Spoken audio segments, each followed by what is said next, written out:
Assalamualaikum warahmatullahi wabarakatuh. Kembali lagi di channel Radio Horor. Untuk kisah kali ini ada sebuah cerita yang ditulis oleh akun Twitter yang bernama @bristory.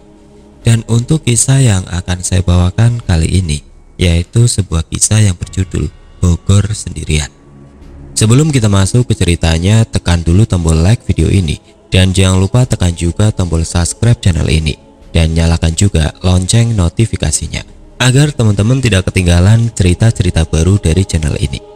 Dan bagi teman-teman yang ingin membaca langsung ceritanya, nanti silahkan saja kunjungi linknya yang nanti akan saya sertakan di kolom deskripsi. Dan jangan lupa follow juga akun Twitter penulis. Dan seperti apa untuk kelanjutan kisah ini? Langsung saja kita simak berikut ini.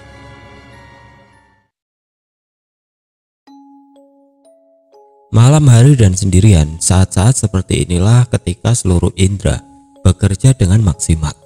Malah terkadang indera keenam juga berjalan tanpa perintah, merasakan apa yang seharusnya enggak dirasakan. Sahur, sahur, sahur. Teriakan anak-anak kecil diiringi dengan suara tabuhan bertalu-talu terdengar dari luar. Ramai jadinya. Pada jam 2:30 dini hari, akhirnya aku bisa bernafas lega. Selesai semuanya, walaupun mungkin hanya untuk sementara. Setelah sudah cukup waktu untuk menenangkan diri, aku bangkit dari duduk dan melangkah keluar kamar. Tapi tetap saja, langkahku masih agak tertahan. Keberanian masih berpacu melepas dari belenggu ketakutan yang 1 atau 2 jam yang lalu memenuhi pikiran dan perasaan. Ruang tengah yang besar ini sepi dan kosong seperti seharusnya. Ruang tengah yang menyambung jadi satu dengan meja makan serta dapur kering. Seperti seharusnya, tadi ku bilang, ya, memang sudah seharusnya sepi dan kosong. Karena di dalam rumah besar ini hanya ada aku saja, gak ada orang lain. 2 jam sebelumnya, aku mengalami peristiwa seram di sini. Peristiwa yang cukup membuat goyah nyali.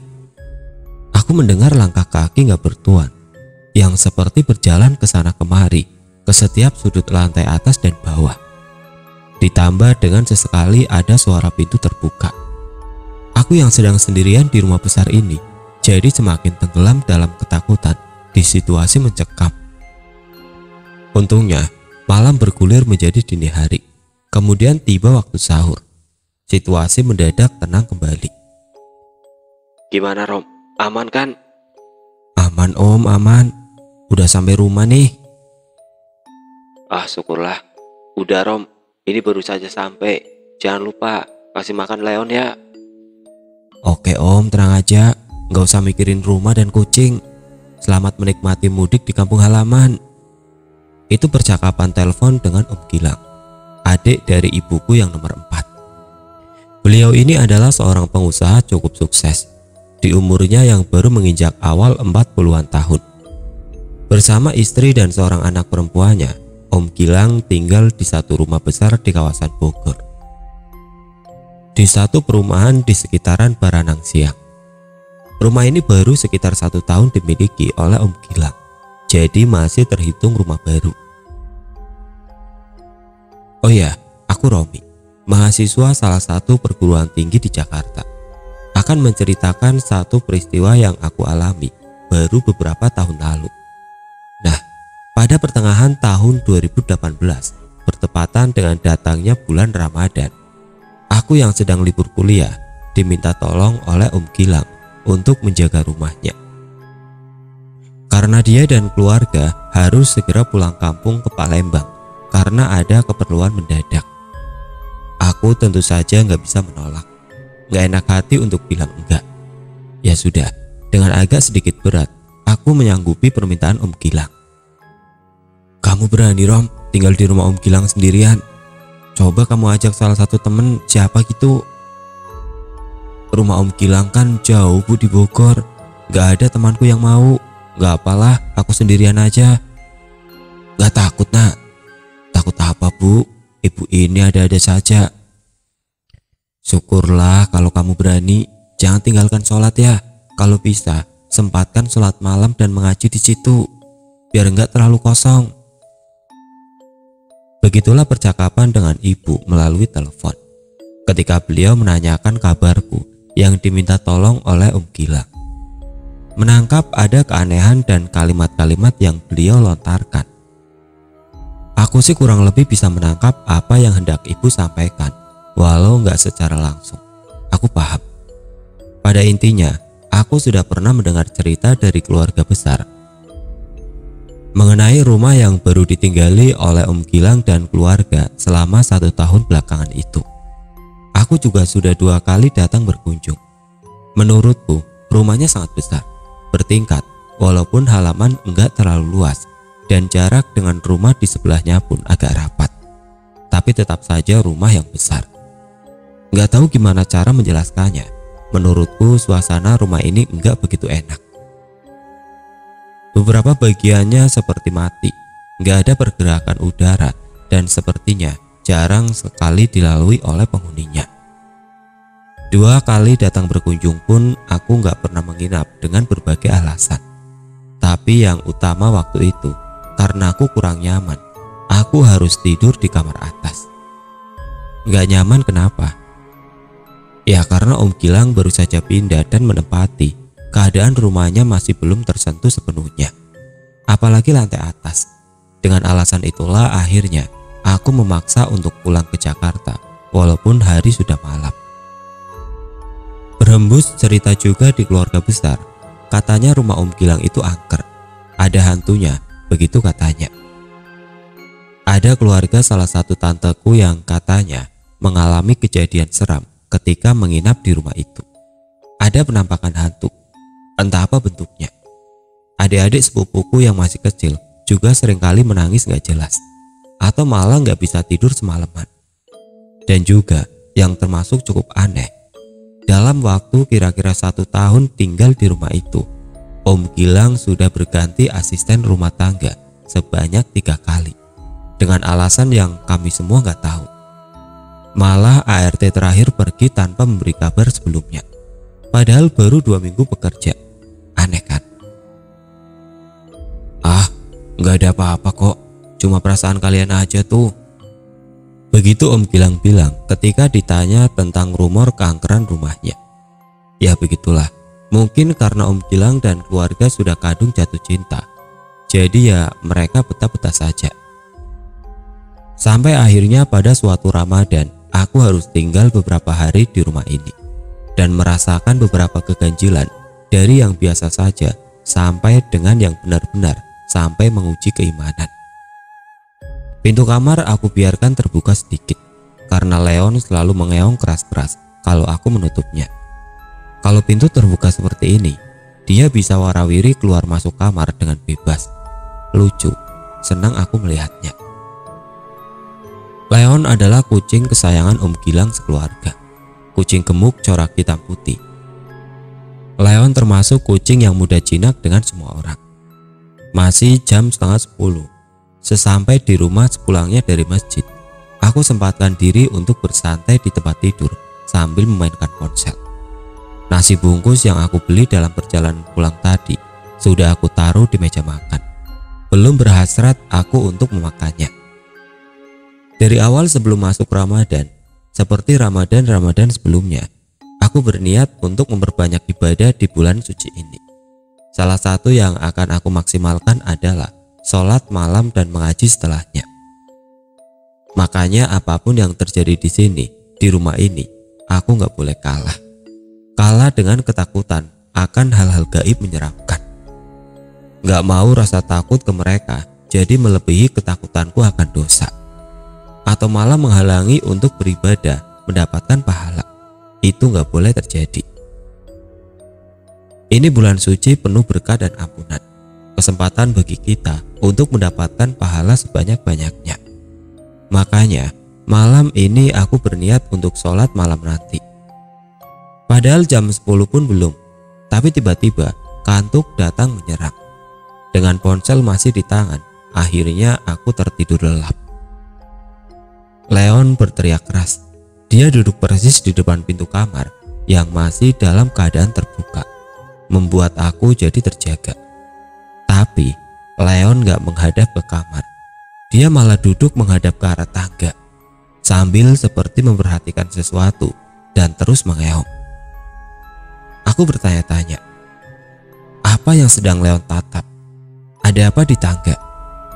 Leon, ada apa? Aku mencoba memanggilnya. Mendengar suaraku, Leon menoleh ke arahku dan langsung berlari pelan menghampiri, lalu lompat duduk di pangkuan. Wajahnya kelihatan panik, ada kegusaran. Udah, jangan takut. Aku bilang begitu sambil mengelus kepalanya. Setelah itu Leon berangsur tenang. Lapar. Karena ketiduran tadi, aku jadi belum sempat makan malam.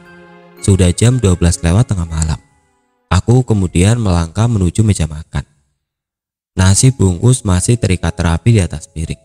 Aku membukanya, lalu mulai makan. Leon masih setia menemani dengan terus berada di dekatku. Tapi masih ada yang aneh. Dia memperhatikan dengan seksama ke arah tangga. Seperti ada yang sangat menarik perhatiannya.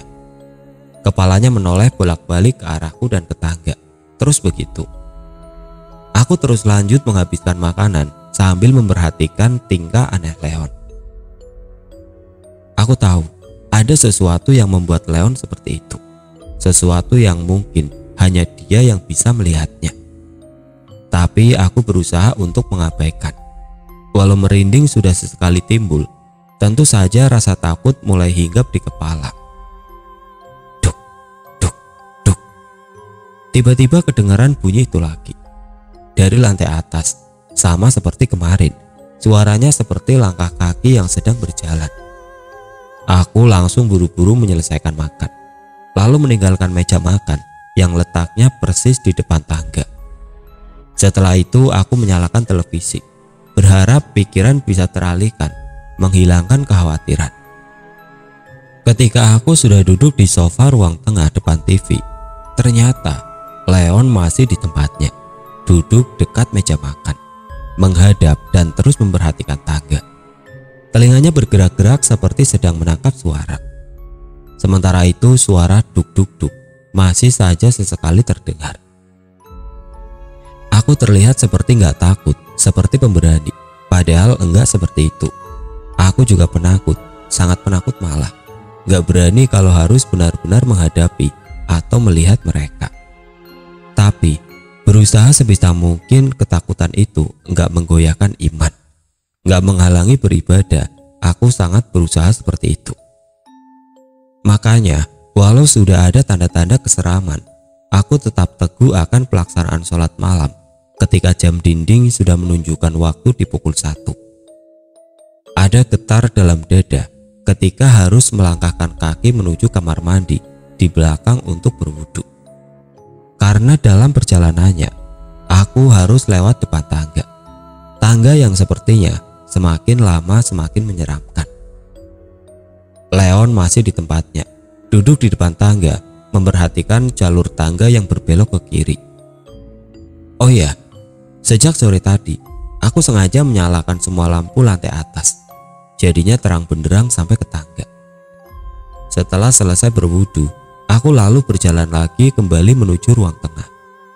Dalam perjalanan inilah ada sesuatu yang menarik perhatian. Ketika sudah berada persis di depan tangga, aku melihat Leon masih saja duduk di tempat semula, masih terus memperhatikan tangga. Melihat kelakuan Leon inilah akhirnya membuat rasa penasaran memuncak. Aku kemudian ikut menoleh dan memperhatikan ke arah tangga. Coba cari tahu apa yang sedang diperhatikan oleh kucing lucu ini. Awalnya aku sama sekali nggak melihat ada keanehan. Tangga tentu saja dalam keadaan kosong, nggak ada apa-apa, nggak ada siapa-siapa. Tapi setelah aku perhatikan lebih seksama lagi, ternyata ada yang sesuatu. Tangga ke lantai atas ini berbelok ke kiri. Jadi kalau melihat dari bawah, kita nggak bisa melihat langsung ke lantai atas. Hanya bisa melihat dinding di ujung tangga sebelum kemudian berbelok. Paham kan? Nah, ketika memperhatikan tangga dengan seksama, Ternyata aku melihat ada bayangan di tangga. Bayangan itu menjadi cukup jelas karena lampu atas yang menyala terang. Aku melihat bayangan berbentuk orang yang sepertinya si empunya sedang berdiri di ujung tangga paling atas. Aku gak bisa melihatnya karena ya tadi itu tangga berbelok ke kiri. Siapa itu yang sedang berdiri di atas? Penasaran? Khawatirnya itu benar-benar orang yang berniat jahat. Makanya aku memberanikan diri untuk memaksa kaki melangkah menaiki tangga. Perlahan aku melangkah satu demi satu anak tangga, sementara bayangan itu masih saja terlihat jelas. Ketika sudah tinggal satu anak tangga lagi, aku langsung menoleh ke arah kiri ke tangga atas. Dek, ternyata nggak ada siapa-siapa. Aku nggak melihat ada apa-apa di atas tangga. Bayangannya juga sudah menghilang, nggak terlihat lagi. Beberapa detik kemudian tiba-tiba aku merinding. Angin dingin entah dari mana berhembus pelan, menerpa wajah dan tubuh. Selesai? Belum. Berikutnya aku mendengar ada suara duk-duk-duk itu lagi. Padahal aku nggak melihat ada siapa-siapa. Melihat itu semua, aku mengurungkan niat untuk lanjut ke lantai atas, lalu buru-buru kembali turun. Leon gimana? Dia masih tetap di tempatnya, duduk diam di depan tangga, di samping ujung depan ruang tengah. Aku menggelar sajadah. Posisi sholatku menghadap lemari kayu besar yang bagian depannya berbahan kaca tebal. Mencoba untuk khusyuk, berkonsentrasi, aku kemudian memulai sholat malam. Ibadah pada tengah malam seperti ini sudah sering aku lakukan. Bukan yang pertama kali, tapi kali ini rasanya sangat berbeda. Batinku pontang-panting menahan kegelisahan. Mencoba untuk teguh khusyuk. Perasaan takut menyeruak seperti terus berusaha mengambil alih pikiranku. Cobaan yang kasat mata bertubi-tubi menggoyahkan iman, tapi aku enggak menyerah. Terus berusaha menegakkan sholat, beribadah dengan konsentrasi penuh. Cobaan semakin menjadi-jadi ketika pada rakaat kedua aku merasa akan kehadiran sesuatu. Dari pantulan kaca lemari, walau enggak secara langsung, aku melihat ada sosok yang sedang berdiri diam di depan tangga. Tangga yang posisinya berada di belakangku. Sosok ini walau masih belum jelas, tapi aku melihatnya. Bentuknya sebagai seorang laki-laki. Dia berdiri diam menghadapku. Melihat itu tentu saja ketakutan semakin menyeruak. Tapi aku enggak menyerah, tetap berusaha untuk terus sholat dengan khusyuk. Ketika sudah dalam posisi berdiri setelah ruku, entah kenapa aku malah refleks melihat lemari. Sialnya, karena itulah aku akhirnya bisa melihat secara langsung dari pantulan kaca, walaupun enggak begitu jelas. Sosok itu benar laki-laki, sekilas seperti kakek-kakek bertubuh kurus. Dia bergerak berjalan gontai menuju tempatku. Serem, ya. Tapi aku terus melanjutkan sholat, berusaha untuk terus khusyuk. Selebihnya, aku gak lagi melihat ke depan ke arah lemari. Lebih banyak menunduk sambil terus membaca bacaan sholat. Singkatnya, akhirnya sholatku selesai juga. Setelah itu selesai? Belum. Dari awal, aku sudah berniat untuk langsung lanjut mengaji setelah selesai sholat malam.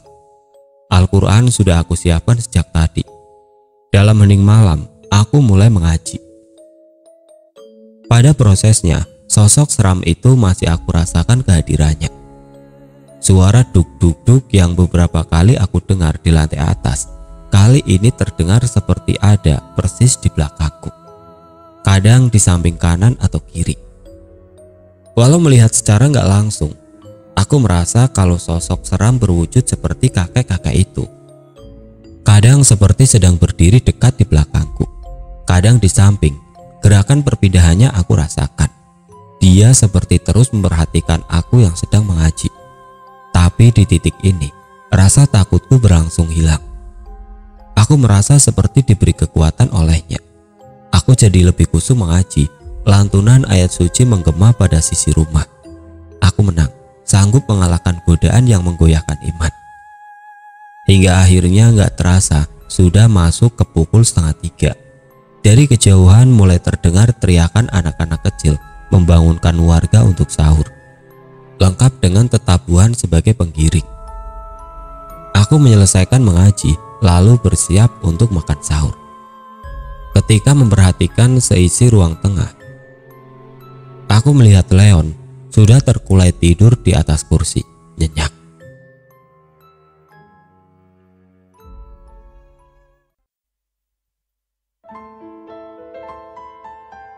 Oke teman-teman, sekian untuk kisah kali ini.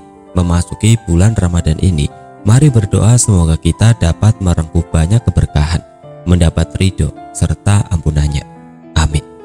Semoga kisah ini dapat dijadikan pelajaran untuk kita semua. Dan bagi teman-teman yang baru bergabung, jangan lupa untuk like, komen, share, serta subscribe channel ini. Dan nantikan kisah-kisah horor berikutnya tetap di channel Radio Horor. Wassalamualaikum warahmatullahi wabarakatuh.